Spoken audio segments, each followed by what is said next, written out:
I was about to sign my company over to my son. My DIL handed me a coffee with a smile.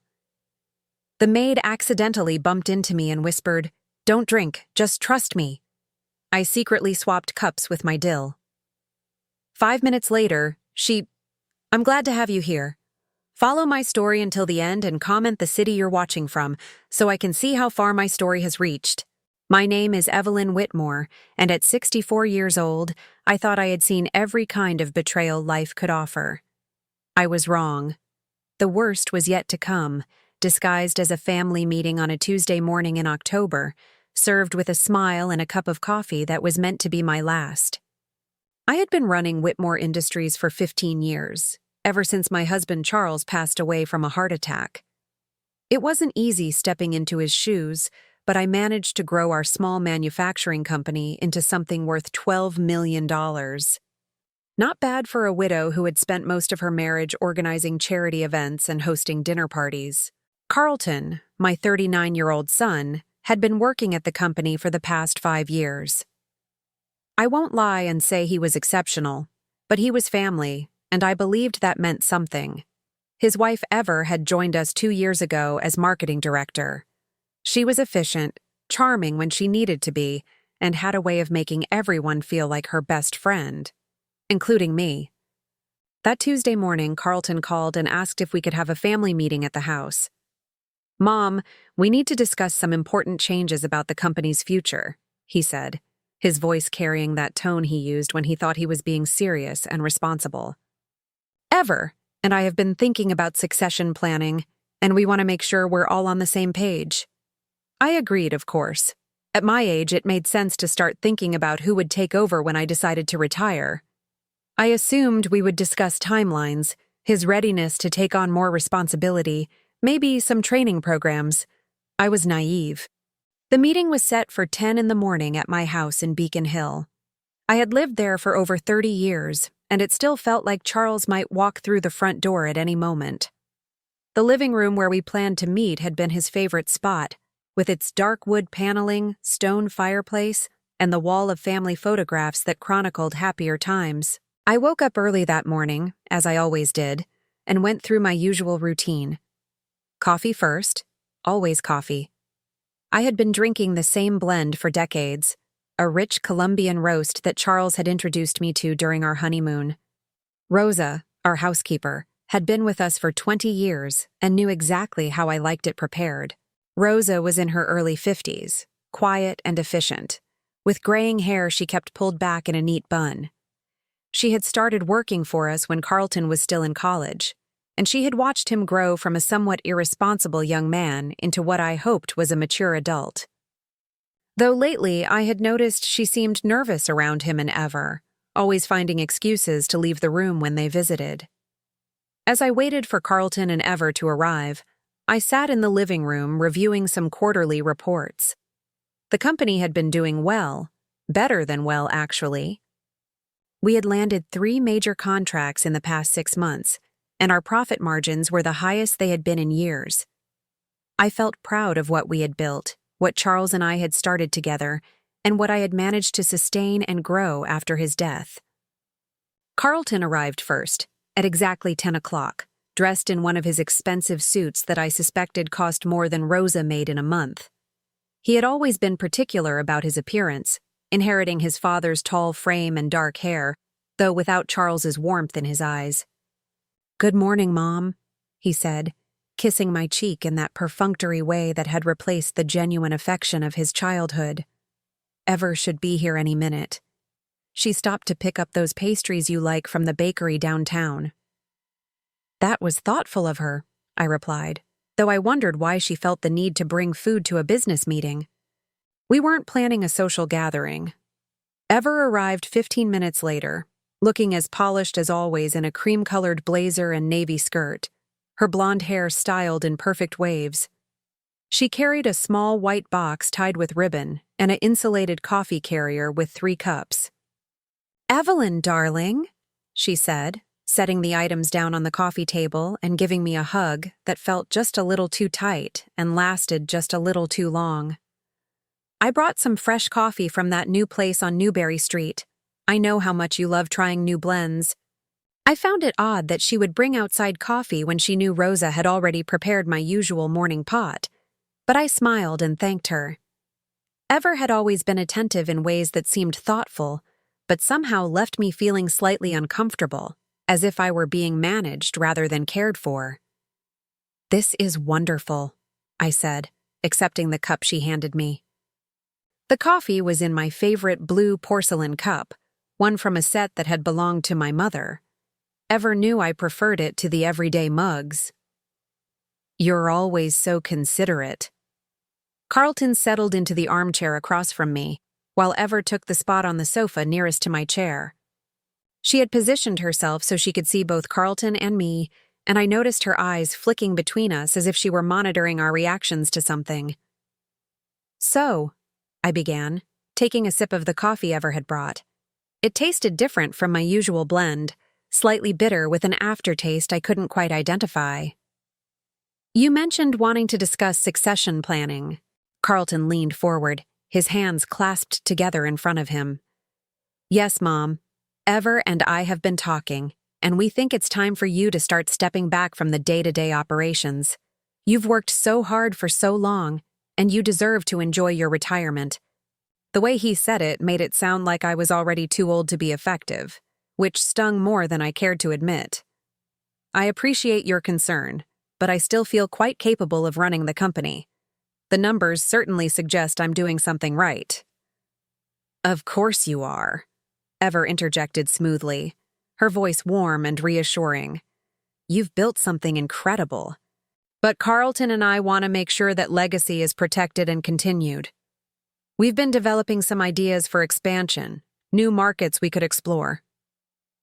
As she spoke, I noticed Rosa moving around in the background, dusting furniture that didn't need dusting, straightening pictures that were already straight. She seemed agitated, more restless than usual.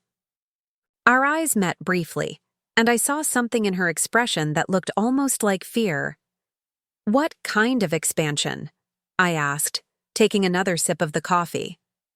The bitter taste was becoming more pronounced, and I wondered if they had chosen a particularly strong roast. Carlton began outlining their plans, speaking quickly and enthusiastically about international markets and manufacturing partnerships. As he talked, I felt a strange warmth spreading through my chest, and my head began to feel slightly light. I attributed it to the strength of the coffee and tried to focus on what he was saying. Ever was watching me intently, and when our eyes met, she smiled that perfect smile she always wore. But there was something behind it, something I had never noticed before. It wasn't warmth or affection. It was anticipation. "The thing is, Mom," Carlton continued, "we would need you to sign some paperwork today to get the process started. Transfer of authority forms, updated partnership agreements, that sort of thing." He reached into his leather briefcase and pulled out a thick stack of documents. "I know it seems like a lot, but our lawyers have reviewed everything. It's really just a formality to begin the transition." I reached for the papers, but my hand felt strangely heavy. The warmth in my chest was spreading, and I was starting to feel dizzy. "I think I need to review these more carefully before signing anything," I said, my voice sounding distant to my own ears. "Of course," Ever said quickly, standing up. "But maybe you should finish your coffee first. You look a little pale." That's when Rosa appeared beside my chair, carrying a tray of clean silverware that she clearly didn't need to be handling at that moment. As she leaned over to set the tray on the side table, she stumbled, catching herself against my arm. The movement caused my coffee cup to tip, and the remaining liquid spilled across my lap and onto the floor. "Oh no, Mrs. Whitmore, I'm so sorry," Rosa exclaimed, her voice carrying more emotion than a simple accident warranted. As she knelt to clean up the spill, she looked directly into my eyes and whispered, so quietly that only I could hear, "Don't drink any more of that. Just trust me." The urgency in her voice sent a chill through me that had nothing to do with the spilled coffee. In 20 years, Rosa had never been anything but calm and professional. The fear in her eyes was real, and it made my blood run cold. Rosa? How could you be so clumsy? Ever snapped, her perfect composure cracking for just a moment. That was a complete set. You know how much Mrs. Whitmore values those cups. It's quite all right, I said, my mind racing despite the strange lethargy that was settling over my body.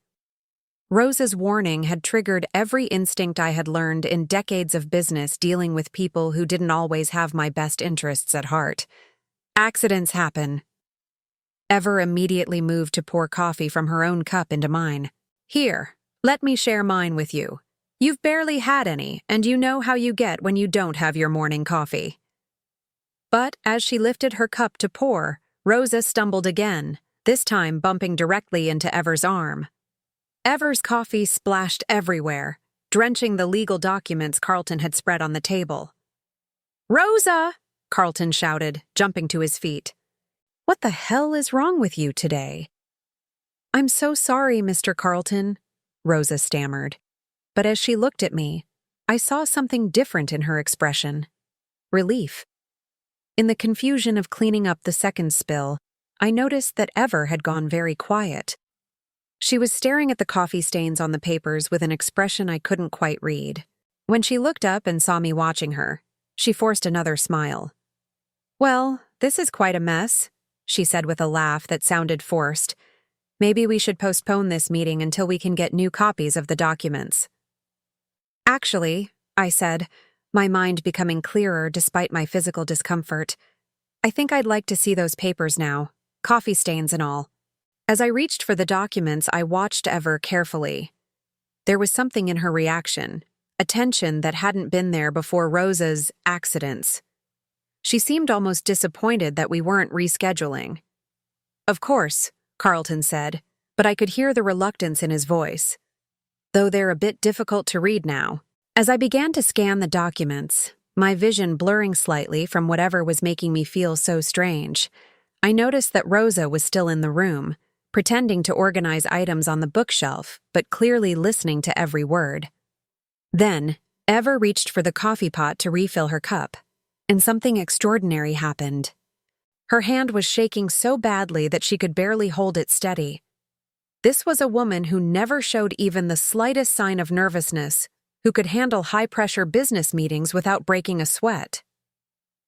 "Ever, are you feeling all right?" I asked, genuinely concerned despite my growing suspicions. "Oh, I'm fine," she said quickly, setting the pot down without pouring any coffee. "Just a little tired." But as I watched her, I noticed that her face was becoming flushed, and she seemed to be having trouble focusing her eyes. She sat down heavily on the sofa, one hand pressed to her forehead. "I think I might need to lie down for a moment," she said, her voice sounding weak and distant. Carlton immediately moved to her side, all concern and attention. "Honey, what's wrong? Should I call a doctor?" Ever tried to stand, but her legs wouldn't support her. She collapsed back onto the sofa, her skin now pale and damp with perspiration. "I feel so strange," she whispered. "Like everything is spinning."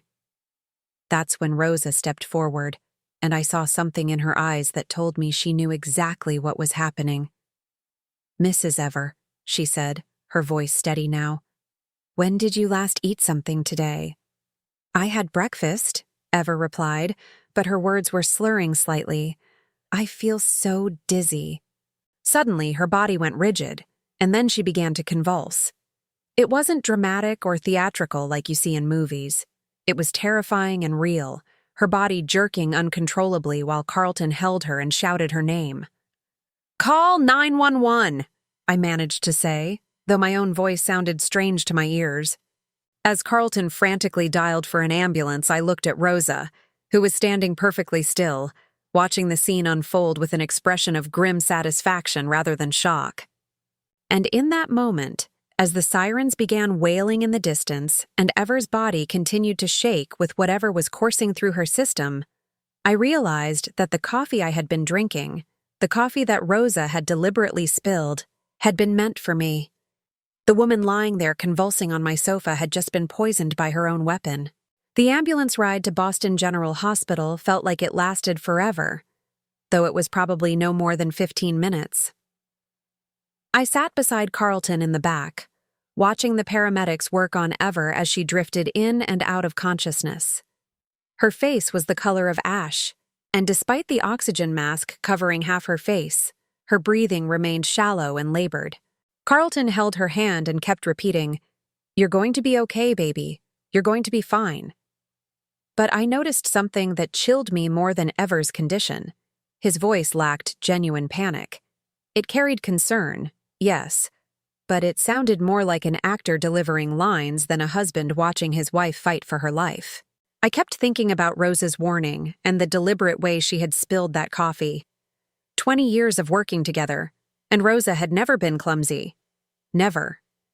She dusted priceless antiques, handled delicate china, and moved through our house with the precision of someone who understood the value of everything she touched. At the hospital, Ever was rushed into the emergency room while Carlton and I were directed to a waiting area that smelled of disinfectant and fear. The fluorescent lights were too bright, casting everything in harsh shadows that made Carlton's face look gaunt and strange. "I should call her parents," Carlton said, pacing back and forth across the small space. "They'll want to know what happened." "What are you going to tell them?" I asked, watching his reaction carefully. He stopped pacing and turned to look at me. "The truth, that she collapsed at home and we don't know why." But that wasn't the complete truth, was it? The complete truth was that Ever had collapsed after drinking coffee that was supposed to be mine. Coffee that Rosa had deliberately prevented me from finishing. The complete truth was that my son's wife might be dying from poison that had been intended for me. A doctor appeared about an hour later. A tired-looking woman in her 40s with kind eyes and grave expression. "Are you the family of Ever Whitmore?" "I'm her husband," Carlton said immediately. "This is my mother. How is she?" "She's stable, but we're running extensive blood tests. Her symptoms suggest some kind of toxic ingestion. Can you think of anything unusual she might have consumed today? Any medications, supplements, cleaning products?"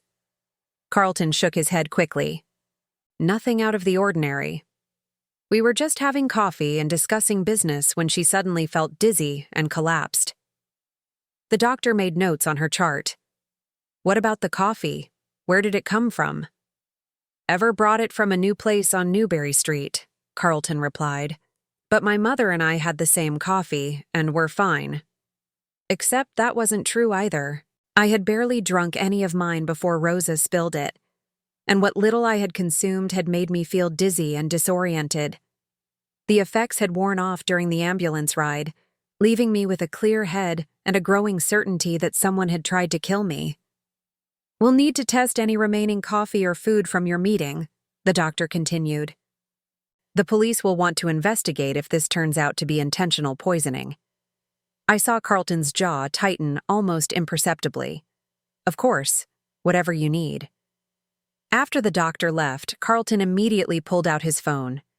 "I need to call Rosa and have her clean up the mess from this morning before the police get there."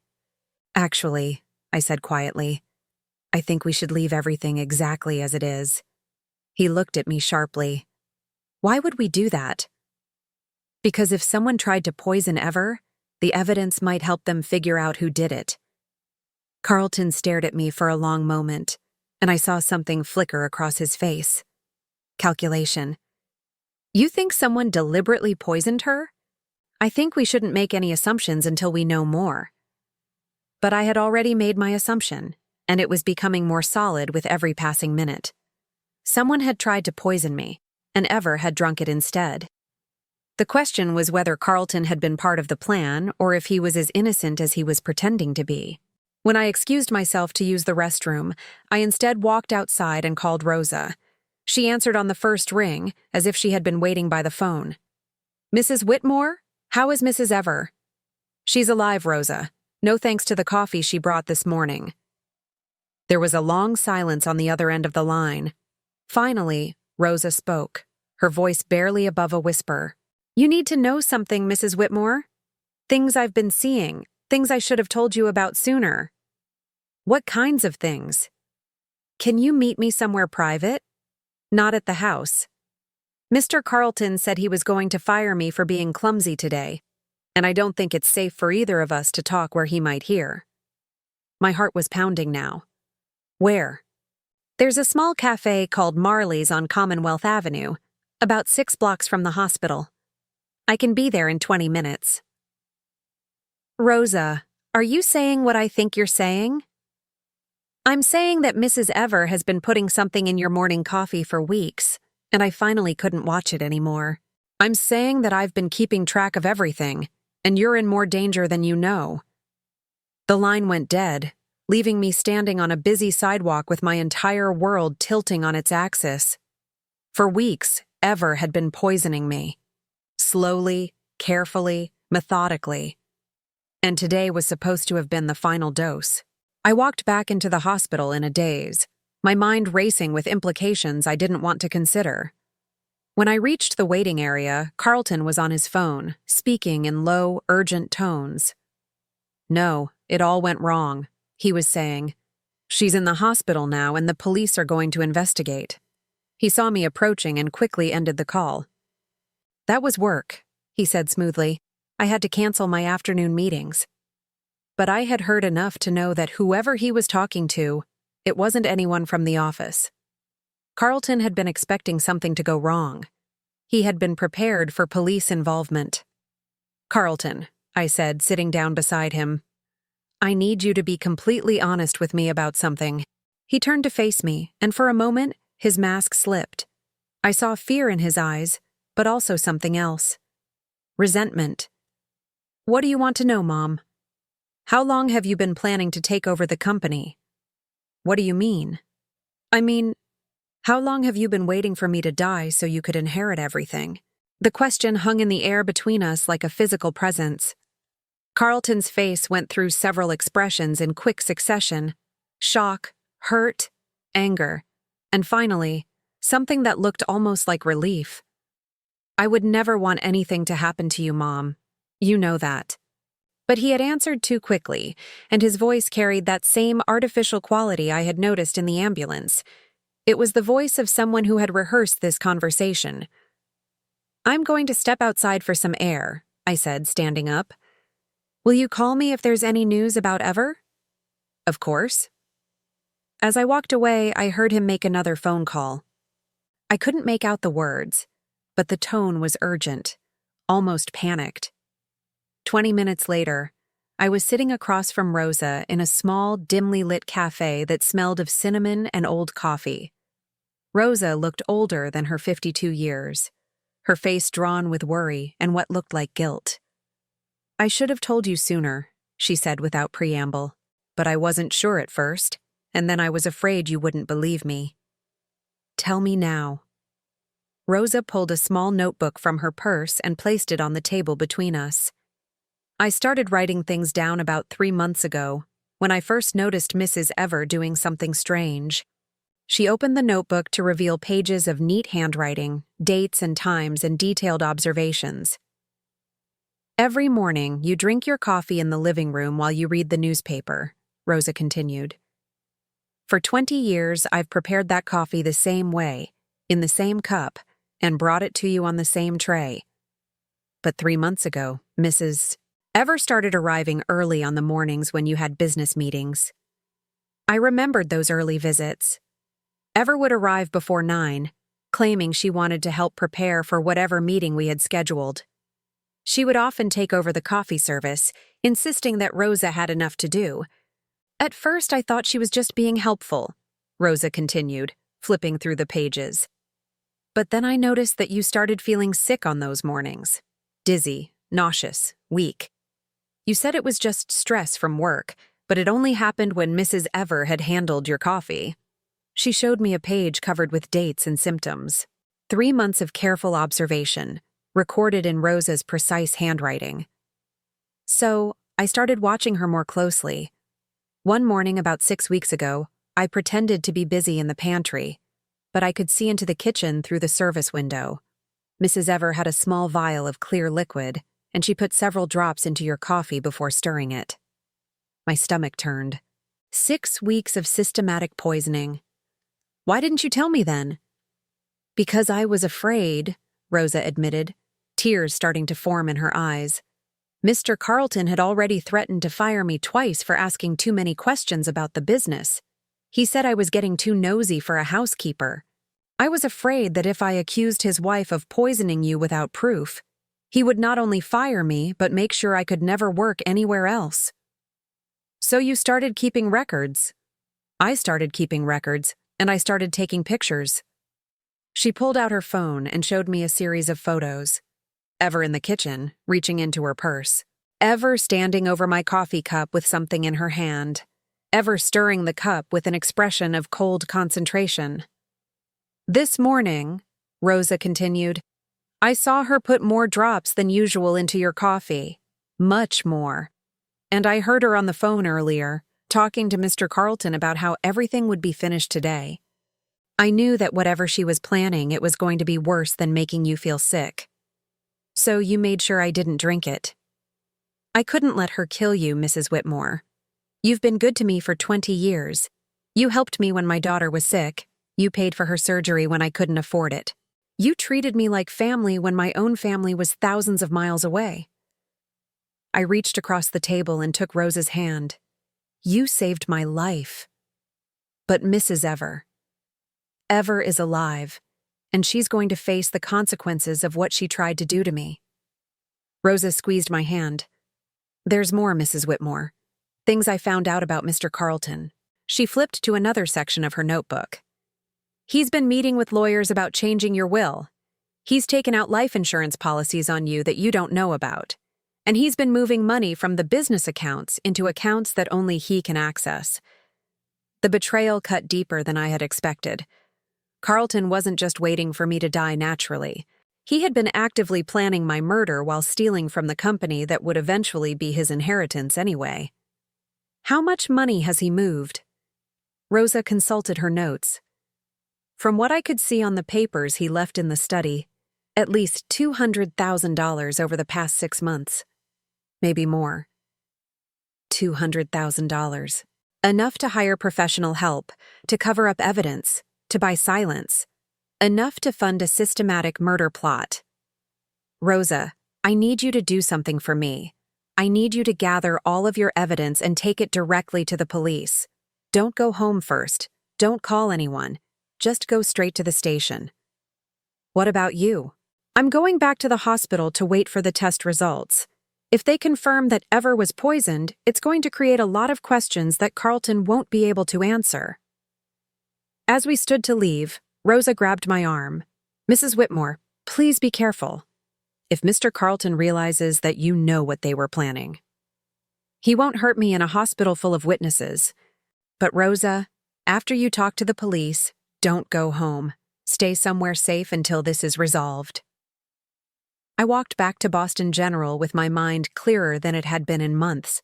The dizziness and confusion I had been experiencing weren't symptoms of aging or stress.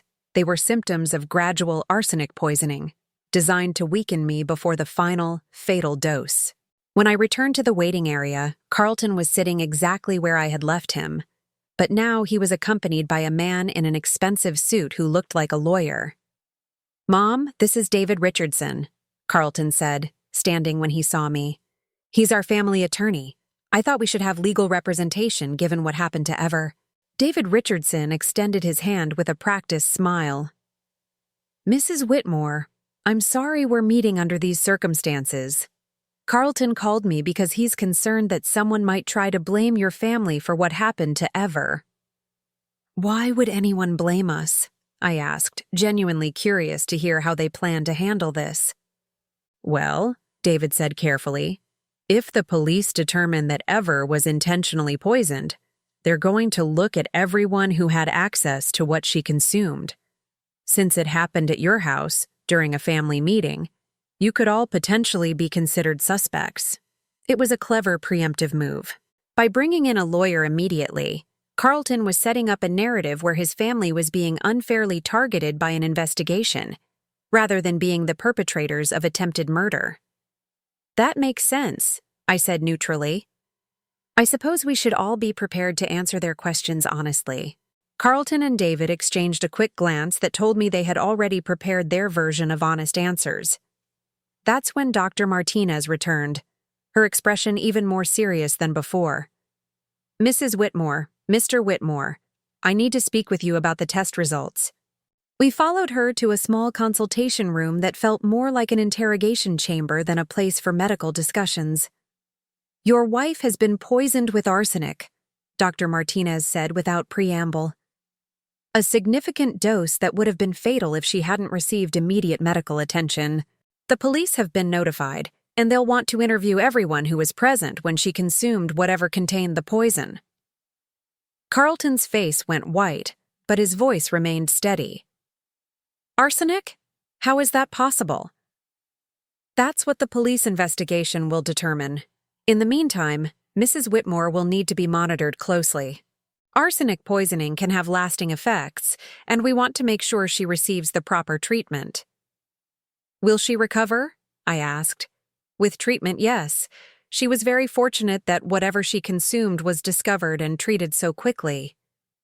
Fortunate. If ever only knew how fortunate she was that Rosa had saved both our lives with a clumsy stumble and a whispered warning.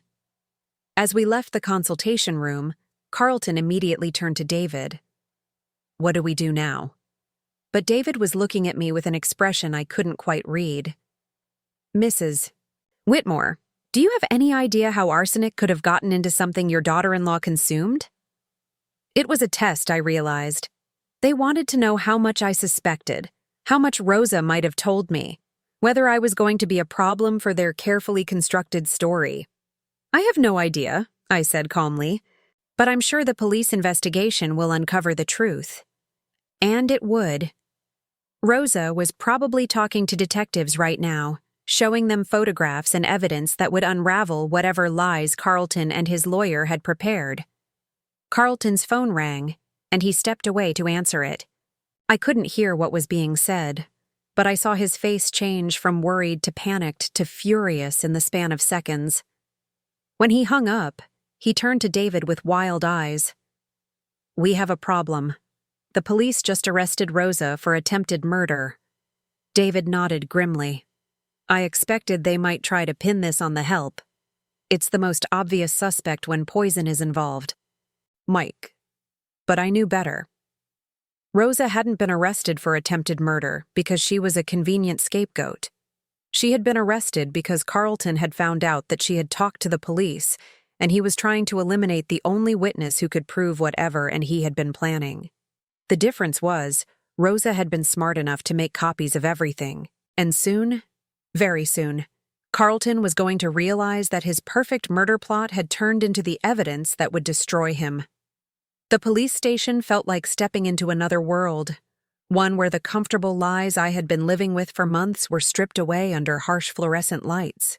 Detective Sarah Chen was a woman in her 40s with sharp eyes and the kind of patience that came from years of listening to people lie to her face.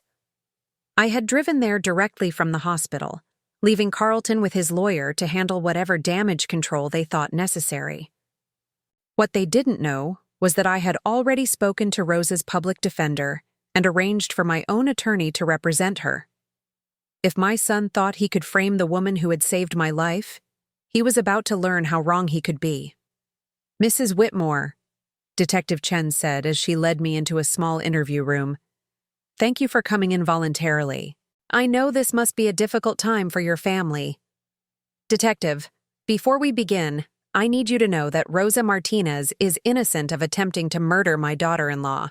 In fact, she saved both our lives this morning." Detective Chen raised an eyebrow and opened a thick file folder. "That's an interesting perspective. Can you tell me why you believe that?" I spent the next hour walking through everything that had happened, from the strange coffee Ever had brought to Rosa's deliberate clumsiness, to the warning she had whispered in my ear. When I finished, Detective Chen was quiet for a long moment. "Mrs.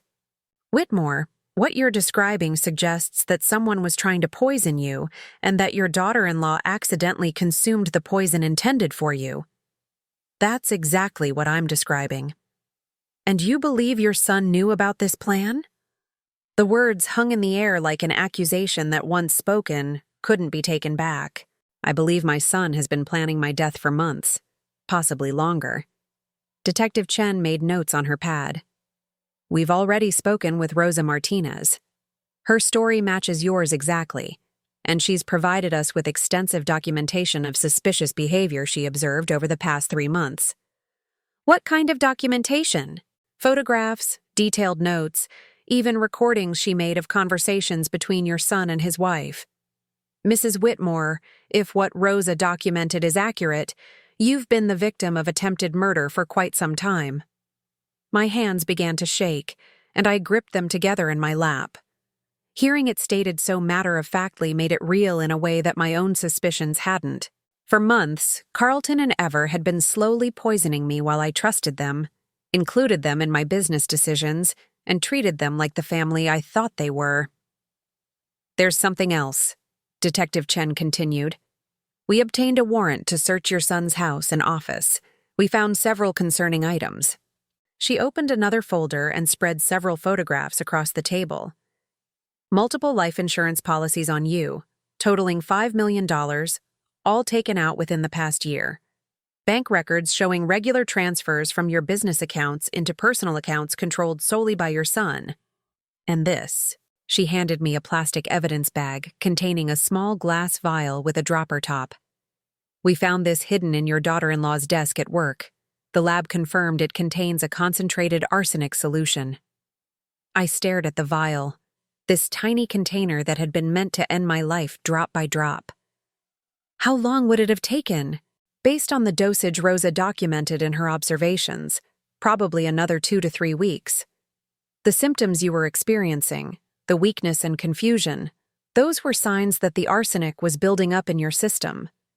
The amount they put in your coffee this morning would have been the final dose. The room felt cold, despite the building's overheated air. What happens now? We arrest your son and formally charge your daughter-in-law with attempted murder and conspiracy. With Rosa's evidence and what we found in the searches, we have more than enough for prosecution. Detective Chen leaned forward slightly. Mrs. Whitmore, I have to ask, how are you feeling about this? Discovering that your own son was planning to kill you can't be easy to process. The question caught me off guard, because I realized I hadn't allowed myself to feel anything yet. I had been focused on facts, evidence, and legal procedures. But underneath all of that was a grief so profound I wasn't sure I could survive it. I keep thinking about when he was little, I said quietly. Carlton was such a sweet child. He would bring me flowers from the garden and tell me I was the most beautiful mother in the world. When his father died, he held my hand at the funeral and promised he would always take care of me. My voice cracked on the last words. I don't know when that little boy became someone who could look me in the eye while planning my murder. I don't know when I stopped being his mother and became just an obstacle to his inheritance. Detective Chen nodded sympathetically. People change, Mrs. Whitmore. Sometimes greed and entitlement can override every other emotion, including love. What your son did doesn't reflect on you as a mother or diminish the love you gave him. But it did diminish something. It diminished my faith in my own judgment, my ability to trust, my sense of security in the world. How do you rebuild your life when the foundation you built it on turns out to have been rotten from the beginning? We'll need you to testify when this goes to trial, Detective Chen continued. Your testimony about Rosa's warning and your son's behavior will be crucial. Of course, whatever you need.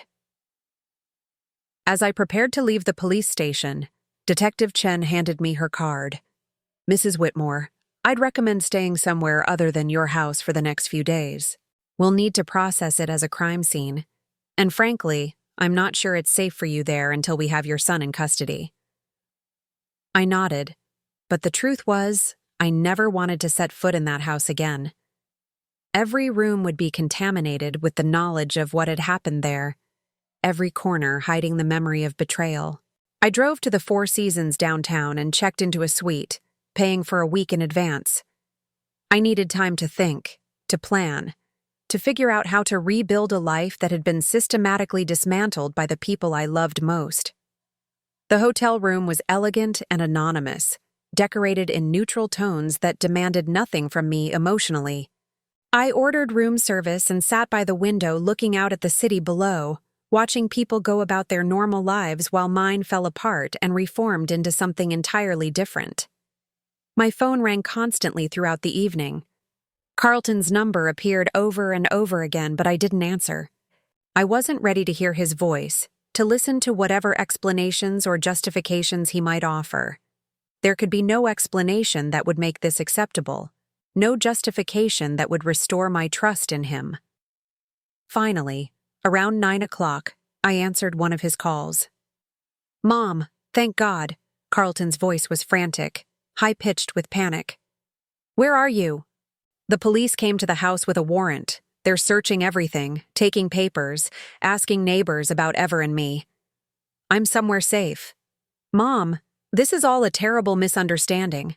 That crazy woman Rosa has filled your head with lies. Ever would never hurt you. We love you." Carlton stopped talking. The firmness in my voice seemed to surprise him.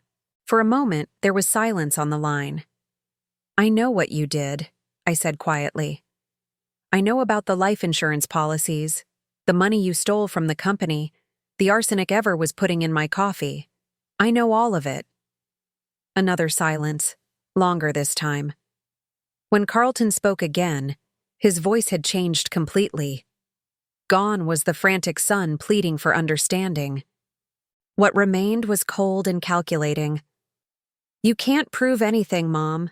It's your word against ours, and Ever is the one in the hospital.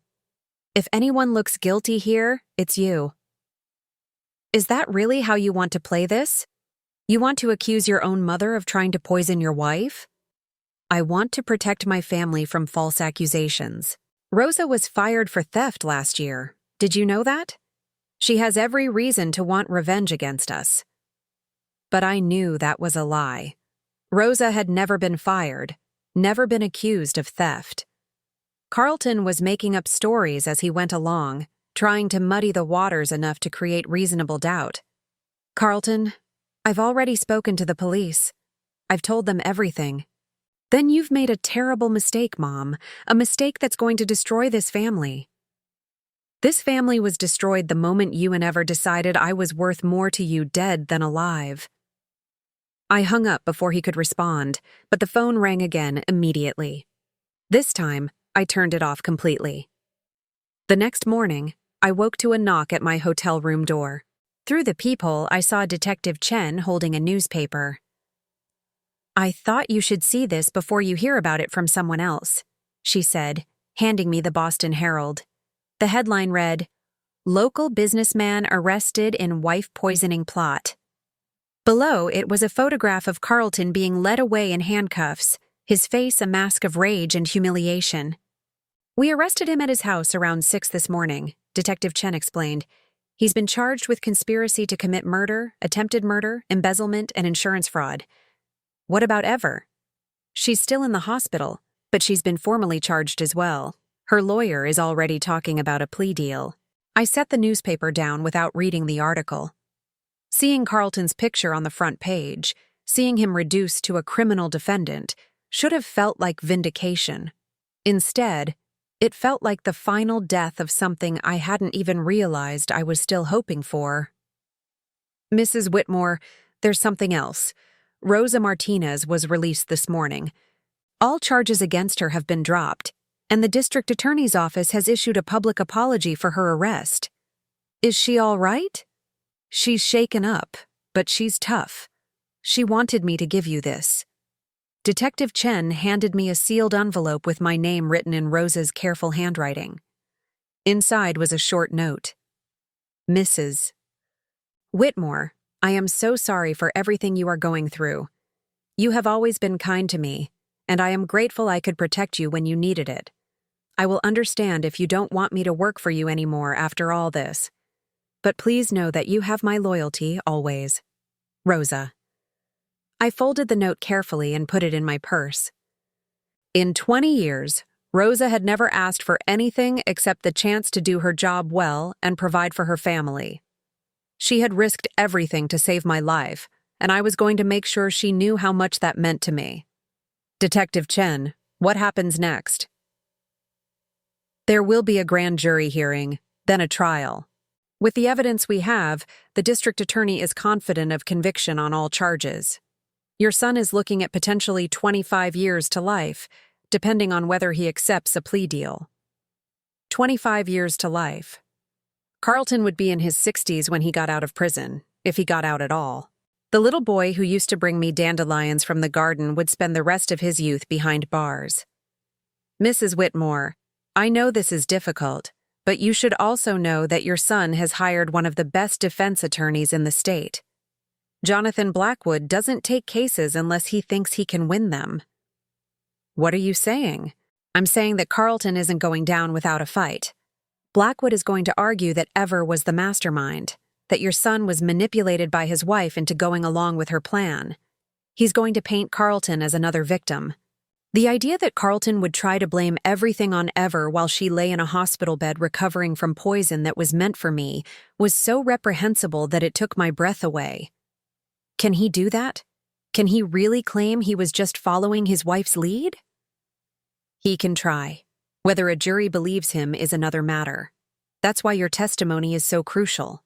You knew Carlton his entire life. You can speak to his character, his relationship with money, his feelings about the business succession. As Detective Chen prepared to leave, she handed me another card.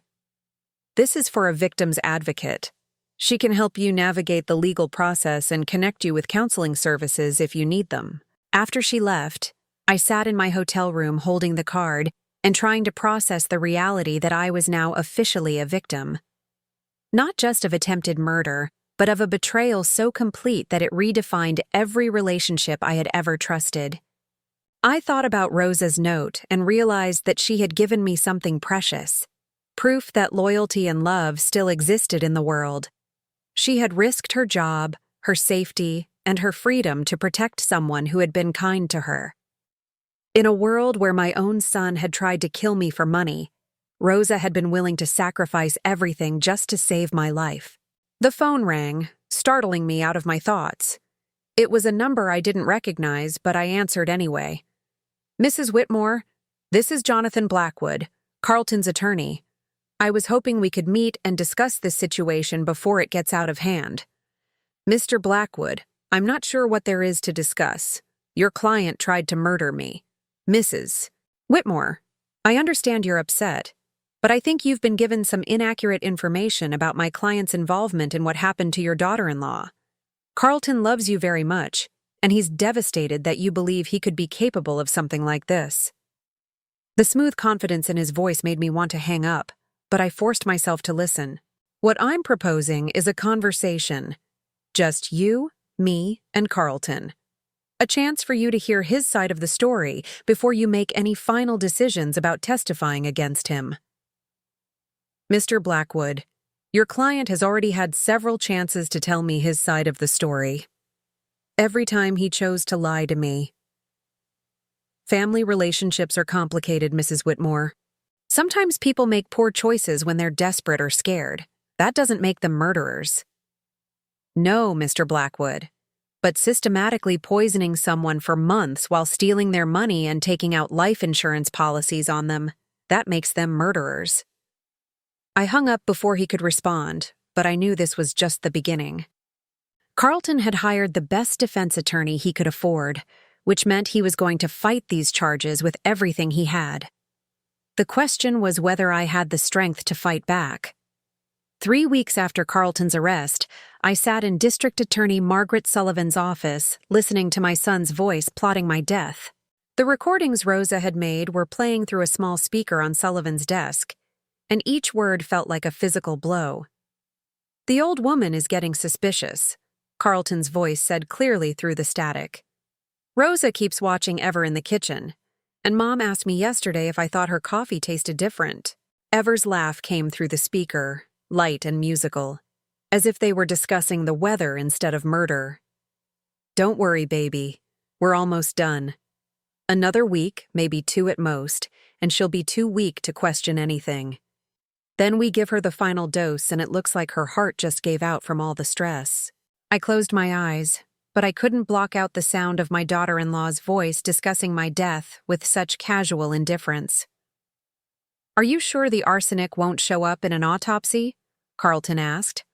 "Only if they're specifically looking for it, and why would they?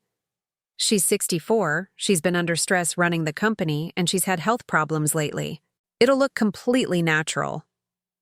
District Attorney Sullivan paused the recording and looked at me with sympathy. "Mrs. Whitmore, I know this is difficult to hear, but it's crucial evidence. This recording was made 6 days before the incident with the coffee." I nodded, not trusting my voice to remain steady. Rosa had been wearing a wire for over a month, documenting conversations she overheard while cleaning the house or serving meals during family gatherings. The woman I had dismissed as a simple housekeeper had been conducting her own investigation with the precision of a trained detective. "There's more," Sullivan said gently. Rosa recorded a total of 8 conversations between Carlton and Ever discussing the poisoning. She also documented their discussions about your will, the life insurance policies, and their plans for the company after your death. She started another recording, this one from 2 weeks before the coffee incident. "I can't wait to get rid of that stupid old woman." Ever's voice was sharp with irritation. "Do you know she questioned me today about the quarterly reports? Like I would steal from the company." "Which is funny," Carlton replied, "considering we've already moved over $300,000 out of the operating accounts." $300,000. More than Rosa had initially calculated. They had been systematically looting my company while slowly killing me. "Once she's gone, we can streamline everything," Carlton continued. "Fire half the staff, move operations overseas, sell off the real estate. That business is worth more in pieces than it is as a going concern." "And Rosa goes first thing," Ever added. "I hate the way she looks at me like she knows something. Plus, she's too expensive for what she does." "Rosa saved my life," I said quietly to Sullivan, "and they were planning to fire her the moment I was dead." Sullivan nodded. "Mrs. Whitmore, what you need to understand is that Carlton and Ever weren't just planning to kill you. They were planning to dismantle everything you built. Your employees would have lost their jobs, your business relationships would have been destroyed, and your charitable commitments would have been abandoned." She played another recording, this one from just 3 days before the incident. "I'm getting tired of waiting." Ever's voice was petulant, like a child denied a toy. "Can't we just give her a bigger dose and get this over with?" "We have to be careful," Carlton replied. "If we move too fast, it might raise suspicions. Besides, I'm enjoying watching her get weaker. She used to be so controlling, always telling me how to run things. Now she can barely make it through a board meeting without getting dizzy." The cruelty in his voice was worse than the criminal intent. This wasn't just about money or inheritance. Carlton had genuinely enjoyed watching me suffer. "I keep thinking about the will reading," Ever continued. "When that lawyer reads out that everything goes to you, and there's nothing for Rosa, nothing for any of those employees who think they're so loyal, I wish I could see their faces." "Don't worry, baby.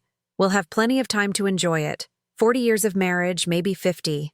We'll be rich for the rest of our lives." Sullivan stopped the recording. "Mrs. Whitmore, there's something else you need to know about this last conversation. Rosa wasn't the only person who heard it." I looked up sharply. "What do you mean?" "Your security system at home includes audio recording in the main living areas. We obtained a warrant for those recordings, and we found that several of the conversations Rosa documented were also captured by your home security system." I had no idea the system recorded audio. Most people don't. The installer probably mentioned it when it was set up, but it's not something homeowners typically think about. However, it means we have independent verification of Rosa's recordings. Carlton's defense team can't claim she fabricated the evidence. Sullivan pulled out another folder. "There's also this. We found a detailed timeline in Ever's handwriting, documenting the progression of your poisoning and the expected timeline for your death. She handed me a photocopy of a handwritten document. In Ever's neat script, I saw a medical chart tracking my declining health over 3 months. Week 1-2, fatigue, mild nausea. Week 3-4, increased weakness, digestive issues. Week 5-6, confusion, dizziness, weight loss. The document continued for 12 weeks, ending with final dose, cardiac event expected within 24 to 48 hours. She was tracking my symptoms like a laboratory experiment, I said, my voice barely above a whisper. Mrs. Whitmore, Ever has a background in chemistry. She worked for a pharmaceutical company before she married your son. She knew exactly what she was doing, and she documented it because she wanted to perfect the method for potential future use. The implications of that statement hit me like a physical blow. Future use? We believe that if this had succeeded, Carlton and Ever might have targeted other elderly family members or business associates. Ever's computer contained research on several other people in your social circle, including their health histories and financial situations. The scope of their planning was breathtaking in its callousness. This wasn't a crime of passion or desperation. It was the methodical work of people who had discovered they enjoyed causing suffering and wanted to perfect their technique. There's one more recording I need you to hear, Sullivan said. This one was made the morning of the incident, before Rosa intervened. She started the final audio file, and I heard Carlton and Ever in what sounded like a final planning session. You're sure about the dosage? Carlton asked. Absolutely. I calculated it based on her current level of toxicity. This amount will cause cardiac arrest within 2 hours. And you're sure it won't be traceable? By the time anyone thinks to test for arsenic, it'll be metabolized enough to look like natural causes. The coroner will see an elderly woman with recent health problems who died of heart failure. Case closed. What about Rosa? What about her? She's just the help. Fire her the next day, give her some story about downsizing. She'll be too busy looking for another job to ask questions. I love you, Ever. I love how smart you are, how you think of everything. I love you too, baby. After today, we'll never have to worry about money again. We'll never have to pretend to care about your boring mother and her precious little company. The recording ended, and the office fell silent except for the hum of the air conditioning. I sat there staring at the speaker, trying to process the fact that my son had just told his wife he loved her for planning to murder me. Mrs. Whitmore, Sullivan said gently, I want you to know that with this evidence, we have an ironclad case. Even the best defense attorney in the country won't be able to explain away 8 recordings and written documentation of a murder plot. What kind of sentence are they looking at? With the premeditation evident in these recordings, the financial crimes, and the systematic nature of the poisoning, we're seeking life without the possibility of parole for both Carlton and Ever. Life without parole. My son would die in prison, and part of me felt like that was exactly what he deserved. But another part, the part that remembered the little boy who used to climb into my bed during thunderstorms, felt like something inside me was dying too. There's something else, Sullivan continued. Ever's attorney has approached us about a plea deal. She's willing to testify against Carlton in exchange for a reduced sentence. I looked up sharply. What kind of reduced sentence? 25 years instead of life. She would be eligible for parole when she's 58. And what would she testify about? According to her lawyer, Ever claims that the entire murder plot was Carlton's idea. She says he threatened to leave her if she didn't help him, and that he convinced her you were planning to cut him out of your will completely. The audacity of it took my breath away. Even facing life in prison, Ever was still trying to manipulate the situation to her advantage. Mrs.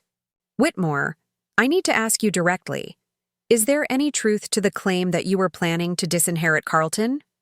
Absolutely not. My will has remained unchanged since my husband's death 15 years ago.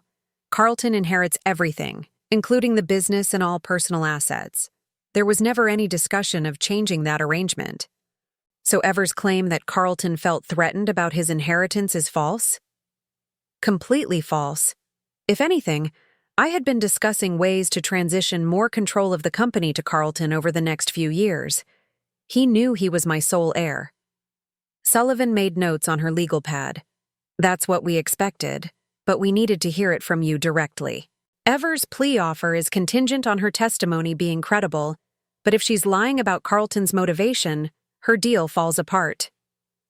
Are you going to accept her offer? That depends partly on you. As the victim, your input is important to our decision. However, I should tell you that even without Ever's testimony, we have enough evidence to convict both of them. I thought about the woman who had smiled at me while poisoning my coffee, who had tracked my declining health like a scientist documenting an experiment, who had laughed about my impending death with my own son. I don't want her to get a reduced sentence, I said firmly. Ever was not a victim of Carlton's manipulation. She was an equal partner in attempted murder, and she should face the full consequences of that choice. Sullivan nodded. I'll inform her attorney that the plea offer is rejected. As I prepared to leave the district attorney's office, Sullivan handed me one final document. This is a victim impact statement form. When this goes to trial, you'll have the opportunity to address the court and explain how these crimes have affected your life. I took the form, thinking about what I would say to a room full of strangers about the betrayal that had nearly cost me everything. How do you explain the feeling of discovering that your own child values your money more than your life? How do you articulate the loss of faith in every relationship you've ever trusted? That evening, I sat in my hotel room with Rosa, who had come to update me on the status of the house and the business. She looked older than her 52 years, worn down by the stress of the past few weeks, and the knowledge that she had been living in the middle of a murder plot. Mrs. Whitmore, Rosa said quietly, I need to tell you something. When I was recording Mr. Carlton and Mrs. Ever, I heard them talk about other things too. Things about you. What kind of things? Rosa hesitated, clearly uncomfortable with what she was about to share. They used to make fun of you. They would laugh about how easy it was to fool you, how you believed everything they told you about caring for you and wanting to help with the business. My chest tightened, but I forced myself to listen. Mr. Carlton used to do impressions of you, the way you talk in business meetings, the way you worry about the employees. Mrs. Ever would laugh and say you were pathetic, that you were so desperate for their love that you would believe anything. The cruelty of it was almost worse than the murder plot. They hadn't just wanted me dead. They had actively despised me while pretending to love me. Rosa, why didn't you tell me this sooner? Because I thought it would hurt you too much. And because I was afraid that if you knew how much they hated you, you might not fight back when the time came. But she was wrong about that. Knowing the depth of their contempt didn't make me want to give up. It made me want to fight even harder. Mrs. Whitmore, Rosa continued, there's something else. The police asked me to keep working at the house while they finished their investigation. They wanted me to document anything else I found. Yesterday, I discovered something in Mr. Carlton's office. She reached into her purse and pulled out a photograph. It showed Carlton and Ever at what looked like an expensive restaurant, raising champagne glasses in a toast. They were both smiling broadly, looking happier than I had ever seen them. I found this in a frame on his desk, Rosa said. When I looked at the date stamp, it was taken the day after your last doctor's appointment, when you told them you were feeling weak and dizzy. They had been celebrating my deteriorating health. While I was worried about my symptoms and considering medical tests, Carlton and Ever had gone out for champagne to toast the success of their murder plot. Rosa, I said, studying the photograph, I want you to give this to Detective Chen. I want the jury to see exactly how Carlton and Ever felt about slowly killing me. She nodded and put the photograph back in her purse. Mrs. Whitmore, I need to ask you something. When this is all over, when the trial is finished and they're in prison, what are you going to do? It was a question I had been avoiding because I didn't know the answer. My entire life had been built around relationships and institutions that no longer existed. My son was gone, not just to prison, but to a moral darkness I couldn't comprehend. My company would need to be rebuilt from the financial damage Carlton and Ever had inflicted.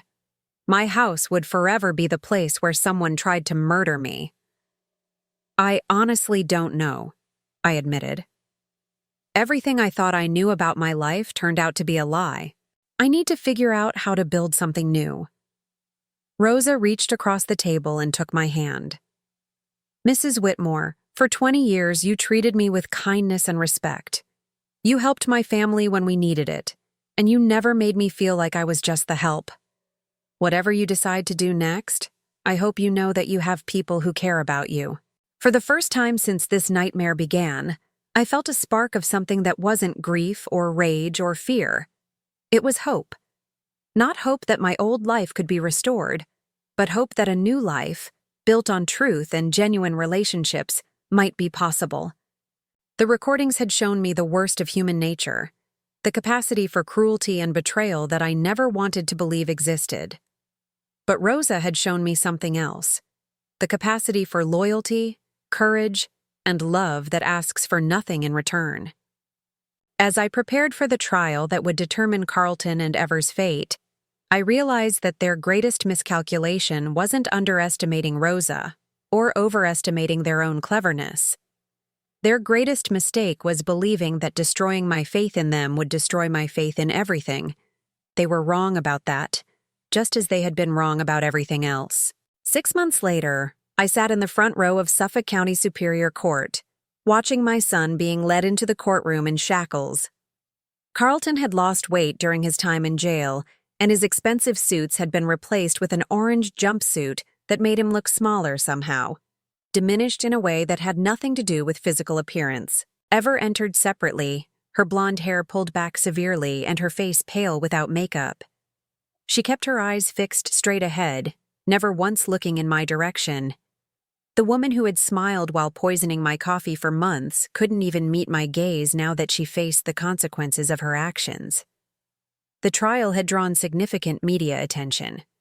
Mother targeted for murder by son and daughter-in-law was the kind of story that fascinated and horrified people in equal measure. I had declined all interview requests, but the courtroom was packed with reporters, curious onlookers, and a few employees from my company who had come to show their support. District Attorney Sullivan had warned me that defense attorney Jonathan Blackwood would try to paint Carlton as a victim of Ever's manipulation, despite the recordings that clearly showed both of them planning my murder with equal enthusiasm. What she hadn't prepared me for was how painful it would be to listen to Carlton's lies about our relationship. "Ladies and gentlemen of the jury," Blackwood began his opening statement, "this is a case about a troubled young man who fell under the influence of a manipulative woman with a background in chemistry and a talent for psychological control." I watched Carlton's face as his lawyer portrayed him as weak and easily influenced.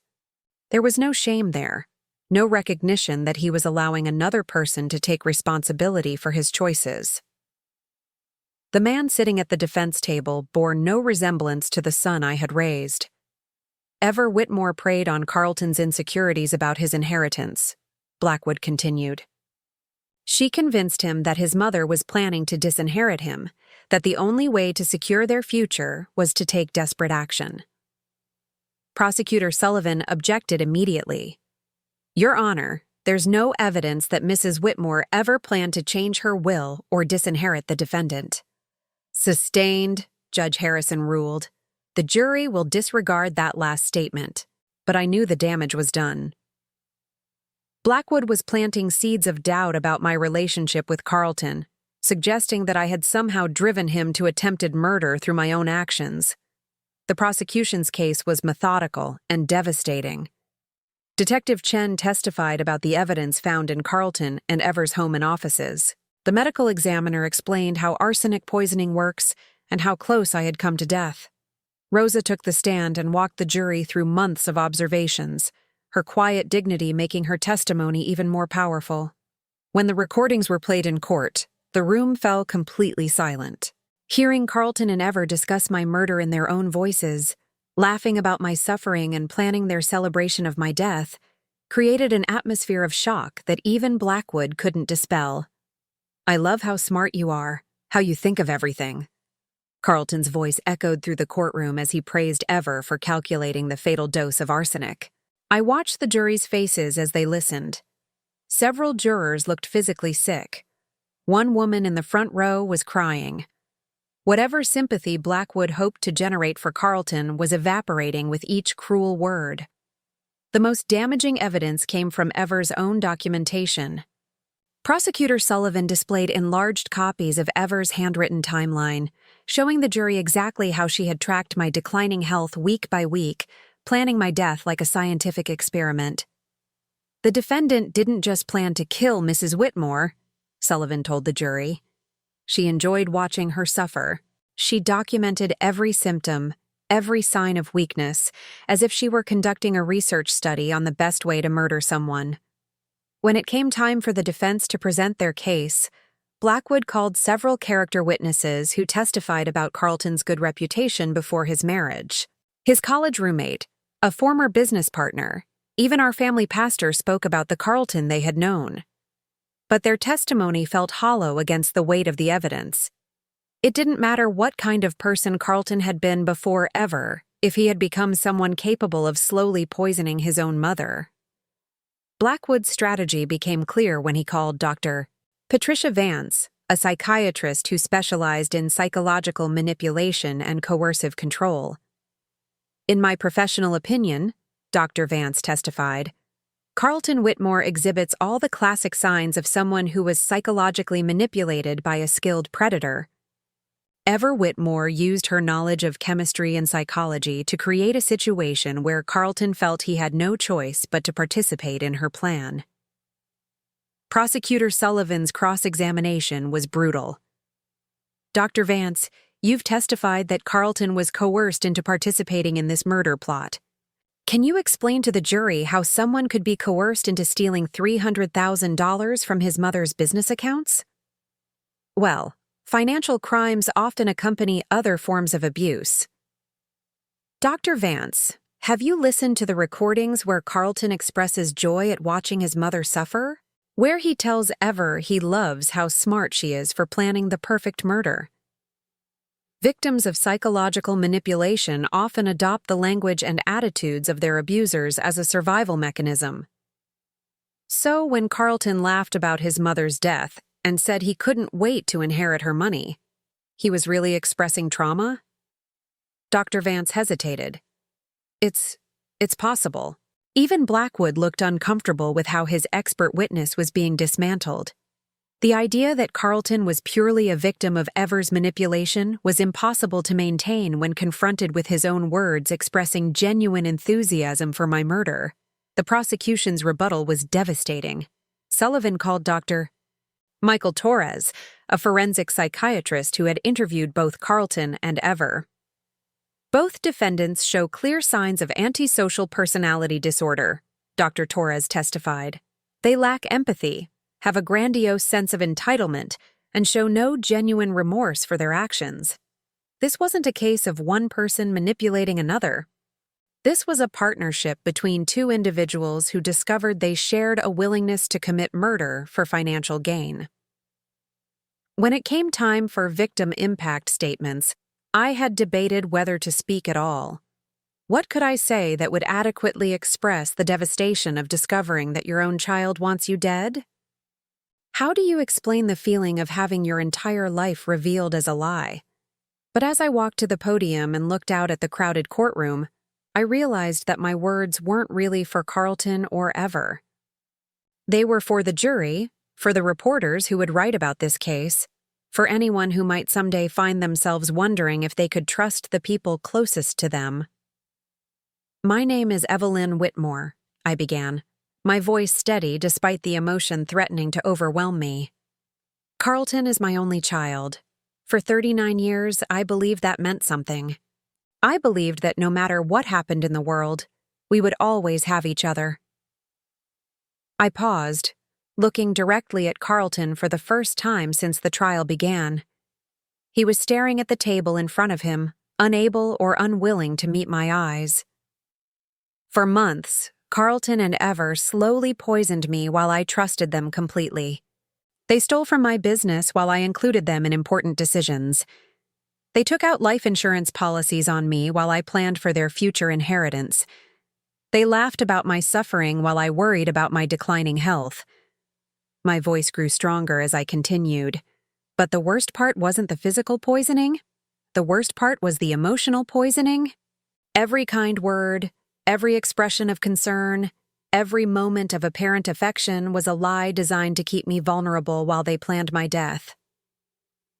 I saw several jurors wipe away tears, but I also saw Carlton finally look up at me. For just a moment, I thought I glimpsed something that might have been remorse in his eyes. Carlton once promised to take care of me after his father died. Instead, he chose to betray every value I tried to teach him, every lesson about love and loyalty and family. He didn't just try to kill my body. He killed my faith in the possibility of unconditional love. I paused, gathering myself for the final part of my statement. I survived their murder plot thanks to a woman named Rosa Martinez, who risked everything to save my life. Rosa showed me that love and loyalty still exist in this world, even when they come from unexpected places.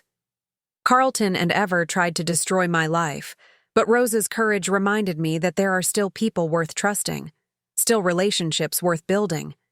I looked directly at Carlton one last time. I forgive you, because carrying hatred would poison me more surely than any arsenic. But I will never trust you again, and I will never pretend that what you did was anything less than pure evil. As I returned to my seat, I felt something I hadn't experienced in months. Peace. Not the peace of having my old life restored, but the peace of having finally spoken the truth about what had been done to me. The jury deliberated for 3 days. When they returned, the 4 women stood and delivered verdicts that would change everything. On the charge of conspiracy to commit murder in the first degree, we find the defendant Carlton Whitmore guilty. Carlton's shoulders sagged, but he showed no other emotion. On the charge of attempted murder in the first degree, we find the defendant Carlton Whitmore guilty. On the charge of embezzlement, we find the defendant Carlton Whitmore guilty. On the charge of insurance fraud, we find the defendant Carlton Whitmore guilty. The verdicts for Ever were identical, guilty on all counts. Judge Harrison scheduled sentencing for the following week, but the outcome was predetermined. With the premeditation clearly established and the financial motive proven, both Carlton and Ever faced life in prison without the possibility of parole. As the courtroom emptied, I remained in my seat, trying to process the finality of what had just happened. Carlton would die in prison. The little boy who used to bring me dandelions was gone forever, replaced by someone I would never understand. Rosa appeared beside me, her face showing the relief of someone who had carried a terrible burden for too long. "Mrs. Whitmore," she said quietly, "it's over." "Yes," I replied, though I wasn't sure if I meant the trial or something larger. "It's over." As we walked out of the courthouse together, past the reporters and cameras and curious onlookers, I realized that while one chapter of my life had ended in the most painful way possible, another chapter was beginning. The question now was what I would choose to do with whatever time I had left. A week later, Judge Harrison sentenced both Carlton and Ever to life in prison without the possibility of parole. I didn't attend the sentencing hearing. I had heard enough of their voices, seen enough of their faces, given enough of my emotional energy to their crimes. Instead, I spent that day with Rosa, going through the house one final time before putting it on the market. Every room held memories that had been poisoned by knowledge, and I knew I could never live there again. In Carlton's childhood bedroom, I found a photo album filled with pictures from happier times. Birthday parties, family vacations, holidays when we all seemed to love each other genuinely. I stared at those images, trying to reconcile the smiling child in the photographs with the man who had been sentenced to die in prison. Mrs. Whitmore, Rosa said from the doorway. Are you all right? I closed the album and set it aside. I was just trying to figure out when it all went wrong. When Carlton stopped being the child I raised and became someone who could plan my murder. Maybe it doesn't matter when it happened, Rosa said gently. Maybe what matters is what you do now. She was right. I could spend the rest of my life trying to understand how love had turned to hatred, how family had become betrayal. Or I could choose to focus on the love and loyalty that still existed in the world, the kind of relationship Rosa had shown me was possible.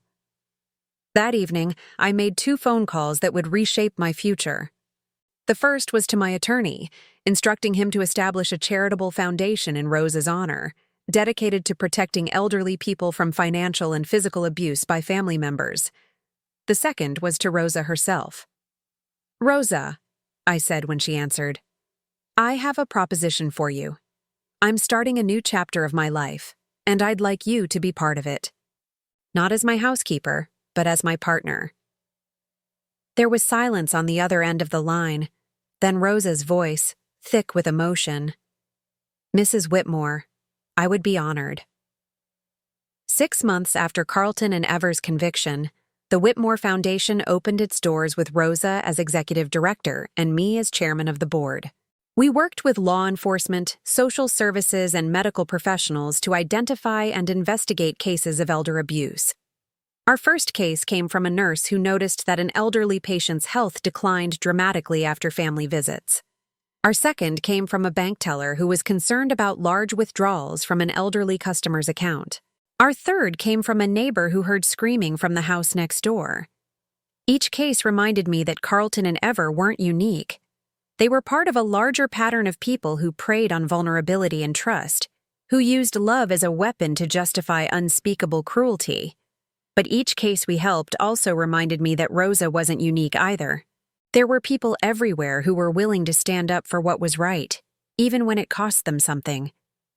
The foundation became my new purpose, my new family. Not the biological family that had tried to destroy me, but the chosen family of people who shared my commitment to protecting those who couldn't protect themselves. I never saw Carlton again. He wrote letters from prison, but I returned them unopened. There was nothing he could say that would change what he had done, no explanation that would restore the trust he had shattered. Ever died in prison 3 years after her conviction, killed by another inmate in a dispute over contraband cigarettes.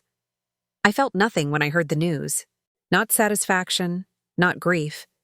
Just the dull recognition that someone who had caused great pain was no longer capable of causing more. Carlton remained in prison, and as far as I knew, he would stay there until he died. Sometimes I wondered if he ever thought about the family he had destroyed, the mother he had tried to murder, the life he had thrown away for money he would never live to spend. But mostly, I tried not to think about him at all. The foundation grew, expanding to serve elderly victims across New England. Rosa proved to be a brilliant administrator, her quiet competence and genuine compassion making her beloved by staff and clients alike. On the 5th anniversary of the foundation's opening, we held a celebration dinner for our supporters and volunteers. As I looked around the room at the faces of people who had dedicated themselves to protecting the vulnerable, I realized something profound. Carlton and Ever had tried to poison my faith in human nature, just as they had poisoned my coffee. But they had failed. Their evil had been answered by Rosa's courage, their betrayal balanced by the loyalty of strangers who became friends, their hatred overwhelmed by a community of people committed to love in action. The coffee they prepared for me had been meant to be my last. Instead, it had become the beginning of a new life built on truth, justice, and the kind of family that chooses each other rather than simply sharing blood. As I raised my glass to toast the work we were doing, I thought about the morning Rosa had whispered, "Don't drink, just trust me." She had saved more than my life that day. She had saved my faith in the possibility of goodness.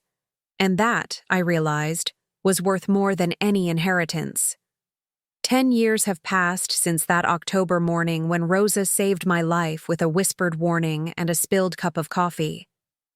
I am 74 now, and as I sit in my garden watching the sunrise paint the sky in shades of pink and gold, I can honestly say that these have been the most meaningful years of my life. The house where Carlton tried to murder me was sold within months of his conviction. I couldn't bear to live with those memories, couldn't walk through rooms where my own son had plotted my death. Instead, Rosa and I found a beautiful colonial in Wellesley, far enough from Boston to feel like a fresh start, but close enough to continue our work with the foundation. Rosa lives in the guest house on the property, though the distinction between guest and family disappeared long ago. She is 72 now, her hair completely silver, but her eyes still sharp with the intelligence that saved both our lives. We share morning coffee each day, a ritual that began as necessity, but became the anchor of a relationship deeper than blood. The Whitmore Foundation has grown beyond anything I could have imagined. What started as a way to channel my grief into purpose has become a nationally recognized organization with offices in 12 states. We've helped prosecute over 300 cases of elder abuse, recovered millions of dollars in stolen assets, and created support networks for victims who thought they had nowhere to turn. Rosa serves as our national director now, though she jokes that she's the only executive director in America who still insists on doing her own grocery shopping and refuses to hire a housekeeper. "I know what happens when you trust the wrong people," she says with a smile that has never lost its warmth despite everything she's seen. Our work has brought us into contact with heartbreak on a daily basis. Adult children who drain their parents' bank accounts, caregivers who steal medications and sell them on the street, family members who isolate elderly relatives from friends and social services while systematically abusing them. But it has also shown us the incredible resilience of the human spirit. I've met 90-year-old women who started over after losing everything to family fraud. I've watched 80-year-old men testify against their own children with dignity and courage that humbled everyone in the courtroom. I've seen people who had every reason to become bitter and suspicious instead choose to remain open to love and connection. 3 years ago, we opened the Rosa Martinez Crisis Center, a residential facility for elderly victims of abuse who need safe housing while their cases are investigated. Rosa cried when we unveiled the sign bearing her name, insisting that she didn't deserve such recognition. "Rosa," I told her that day, "you saved my life when you had every reason to stay silent. You risked everything to protect someone who couldn't protect herself. If that doesn't deserve recognition, I don't know what does."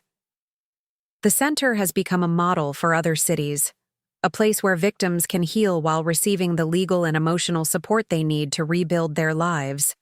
Many of our residents are in their 70s and 80s, starting over after decades of abuse they never reported because they couldn't bear the shame of admitting their own children were stealing from them.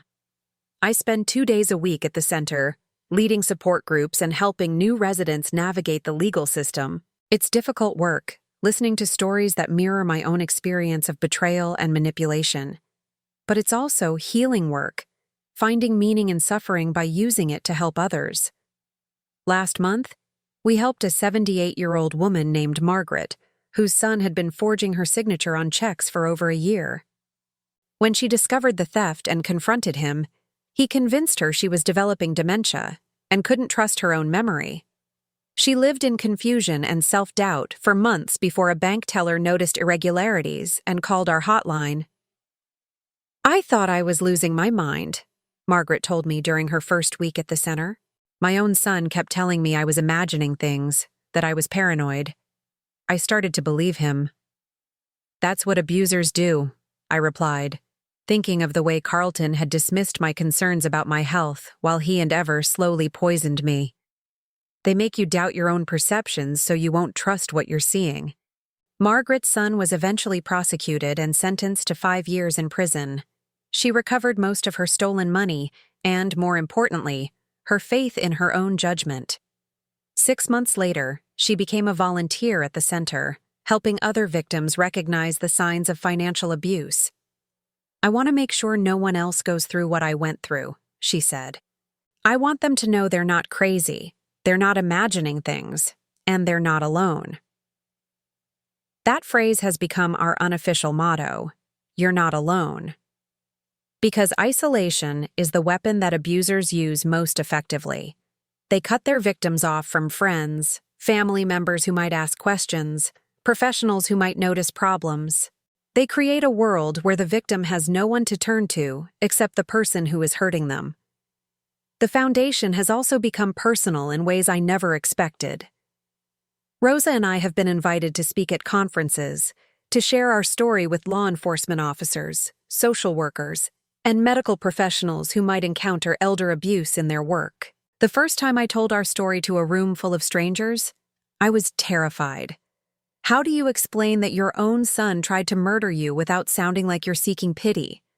How do you describe the betrayal without making people uncomfortable about their own family relationships? But I learned that people need to hear these stories. They need to understand that elder abuse doesn't just happen in nursing homes or to people who have no family. It happens in beautiful houses in expensive neighborhoods. It's perpetrated by people with college degrees and professional careers. It's hidden behind smiles and expressions of concern.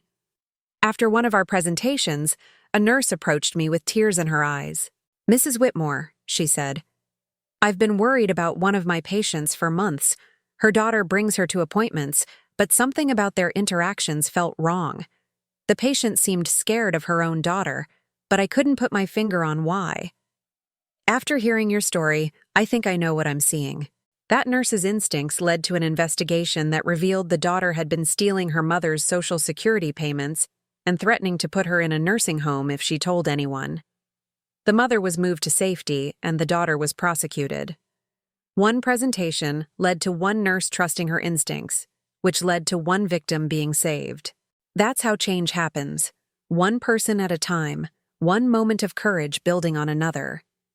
The foundation has also brought unexpected relationships into my life. Dr. Sarah Chen, the detective who investigated Carlton's crimes, became a close friend and now serves on our board of directors. She retired from the police force 5 years ago and works with us full-time, training law enforcement officers to recognize and investigate elder abuse. "Your case changed how I approach these investigations," she told me recently. "Before, I might have assumed that family members were innocent until proven guilty. Now I know that sometimes the people who seem most concerned are the ones causing the harm." We've also developed relationships with prosecutors, judges, and victim advocates across the country. The network of people committed to protecting elderly victims has grown exponentially, and I'm proud that our foundation helped create connections between professionals who might otherwise work in isolation. But perhaps the most unexpected development has been my relationship with other family members who were never part of Carlton's world. Charles's sister Margaret reached out to me 5 years ago, saying she had been following the foundation's work and wanted to reconnect. "I lost touch with you after Charles died," she admitted over lunch at a restaurant near her home in Vermont. "I was dealing with my own grief, and Carlton seemed so protective of you. I assumed you wanted space to heal as a family." Margaret is 81 now, a retired teacher with grandchildren who adore her. She had no idea what Carlton and Ever were planning, no knowledge of the systematic abuse I endured. When she learned the truth, she was horrified and heartbroken. "I keep thinking about all those years we could have stayed in touch," she said. "If I had been around more, maybe I would have noticed something was wrong. Maybe I could have helped." "Margaret," I told her, "Carlton and Ever were experts at hiding what they were doing. They fooled me for months, and I was living with them.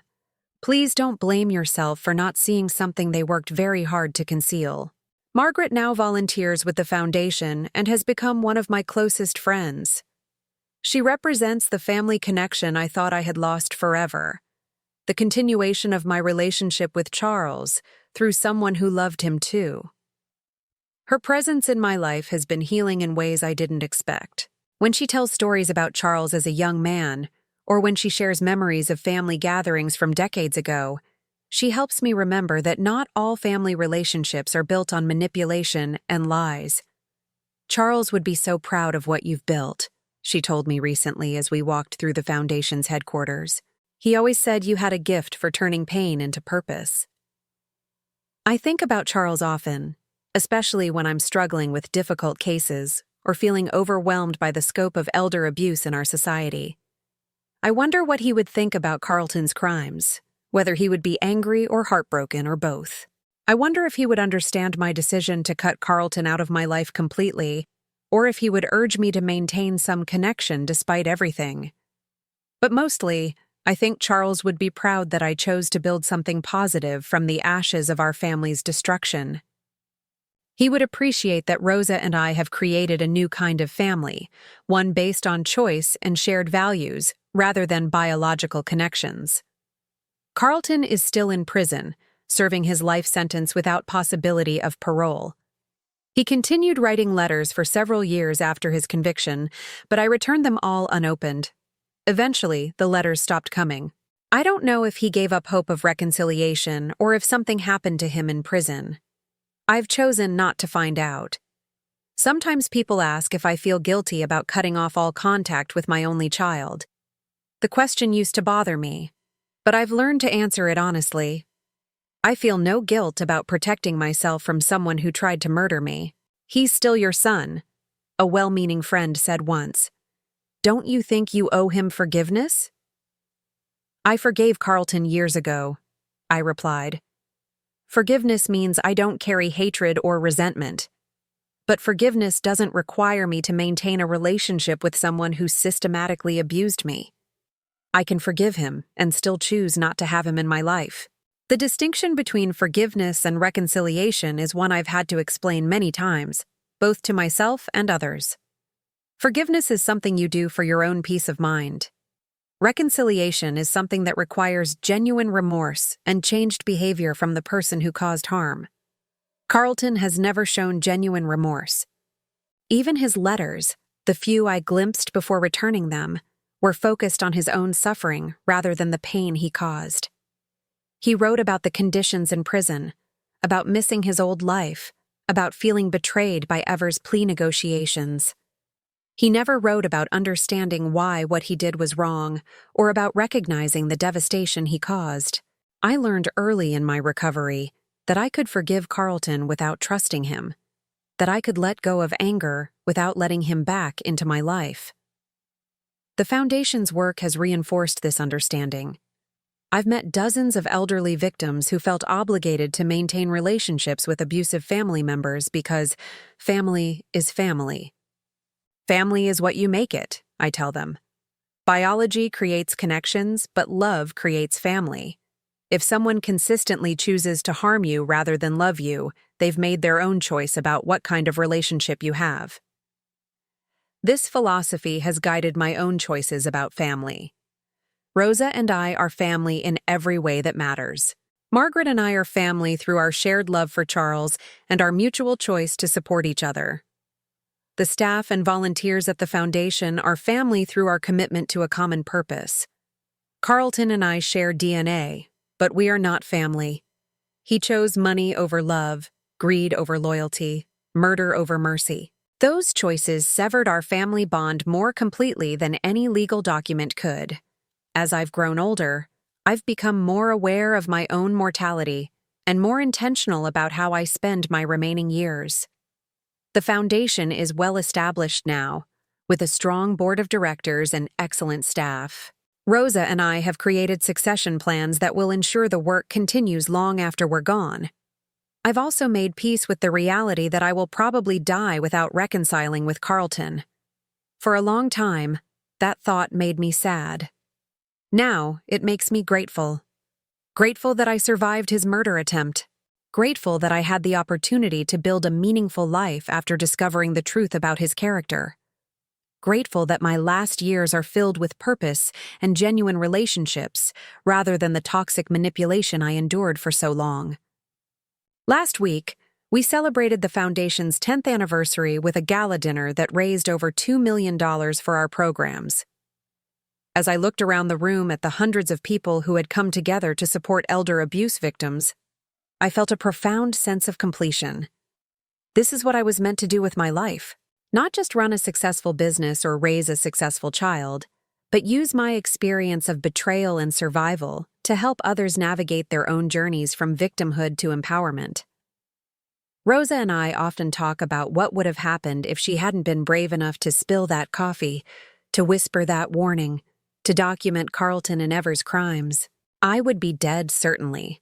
But more than that, all the people we've helped through the foundation would still be trapped in abusive situations. One moment of courage, Rosa said recently, can change everything. She's right.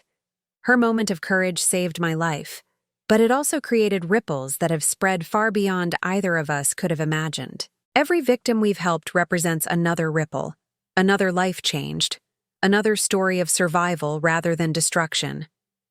This morning, as I finish my coffee and prepare for another day at the foundation, I think about the woman I was 10 years ago. Naive, trusting, desperate for family connection even when that connection was poisoning me. That woman couldn't have imagined the life I live now, the satisfaction of work that matters, the peace of relationships based on truth and choice rather than obligation and manipulation. Carlton tried to steal my life for money he would never live to enjoy. Instead, he gave me the gift of clarity about what really matters. Not blood relations or inherited wealth, but the courage to stand up for justice and the wisdom to recognize love when it appears in unexpected forms. The coffee that was meant to kill me became the catalyst for the most meaningful chapter of my life. Every morning when Rosa and I share our breakfast, every day when we help another victim find safety and justice, every moment when we choose love over hatred and hope over despair, I am drinking from a cup that represents survival, purpose, and the triumph of good people over evil intentions. At 74, I am more alive than I was at 64. At 74, I know who I can trust and why trust is worth the risk. At 74, I understand that family is not about blood or obligation, but about people who choose to protect and cherish each other. The sun is fully up now, painting my garden in brilliant morning light. Rosa will arrive soon for our daily coffee, and we'll spend another day working to make the world a little safer for people who deserve protection and love. I am Evelyn Whitmore, survivor of attempted murder, founder of a movement, and mother to a family I chose rather than inherited. This is not the life I planned, but it is exactly the life I was meant to live. And every day, with every cup of coffee shared in love rather than deception, I celebrate the simple miracle of being alive. Now I'm curious about you who listened to my story. What would you do if you were in my place? Have you ever been through something similar? Comment below. And meanwhile, I'm leaving on the final screen 2 other stories that are channel favorites, and they will definitely surprise you. Thank you for watching until here.